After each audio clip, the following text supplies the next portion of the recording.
എത്തിച്ചില്ല. സംഭവത്തിന് ശേഷം ഒളിവിൽ പോകാനുള്ള ശ്രമം നടക്കവേ ചേർപ്പിൽ നിന്നും പ്രതികളെ പിടികൂടുകയായിരുന്നുവെന്ന് ഇൻസ്പെക്ടർ CV ലൈജുമോൻ പറഞ്ഞു. ഈ ചേർപ്പ് സെക്ഷനിലുള്ള കോടന്നൂർ എന്ന് പറഞ്ഞ സ്ഥലത്തിനടുത്ത് ഉണ്ടായ ഒരു ആക്രമണത്തിലാണ് ഇയാൾ വധിക്കപ്പെട്ടിട്ടുള്ളത്. മുമ്പ് നിരവധി കേസുകളിൽ പ്രതിയായ മണികണ്ഠൻ എന്ന് വിളിക്കുന്ന ആളാണ് ഇതിലെ ഒന്നാം പ്രതി. പിന്നെ അയാളുടെ ബന്ധു സുഹൃത്തുക്കളും ഇതിലെ മറ്റു പ്രതികളാണ്. ഇന്നലെ രാത്രിയും ഇന്ന് രാവിലെയും ഉള്ള അന്വേഷണത്തിൻ്റെ ഭാഗമായിട്ട് പ്രതികളെ കസ്റ്റഡിയിലെടുക്കാൻ കഴിഞ്ഞിട്ടുണ്ട്. അവരെ ചോദ്യം ചെയ്ത് അറസ്റ്റ് രേഖപ്പെടുത്തിയിട്ടുണ്ട്. അവരെ കോടതിയിൽ ഹാജരാക്കി. കൊലയ്ക്ക് ഉപയോഗിച്ചുവെന്ന് കരുതുന്ന ഹോക്കി സ്റ്റിക്ക് പൂത്തറയ്ക്കൽ പാടത്തു നിന്നും കണ്ടെടുത്തു.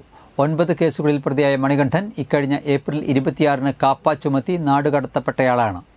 ആനപ്പാപ്പാനായി ജോലി നോക്കുന്ന സമയത്ത് മൂന്നാറിൽ വെച്ചാണ് ഒരു കൊലപാതകമുണ്ടായത്. 2019 സെപ്റ്റംബർ 14 മാപ്പറാണം വർണ്ണ തിയേറ്ററിൽ ജോലി ചെയ്യവേ പാർക്കിങ്ങിന്റെ പേരിൽ സമീപത്തെ വീട്ടുടമയെ വീട്ടിൽ കയറി കൊലപ്പെടുത്തിയ കേസിലും പ്രതിയാണ്.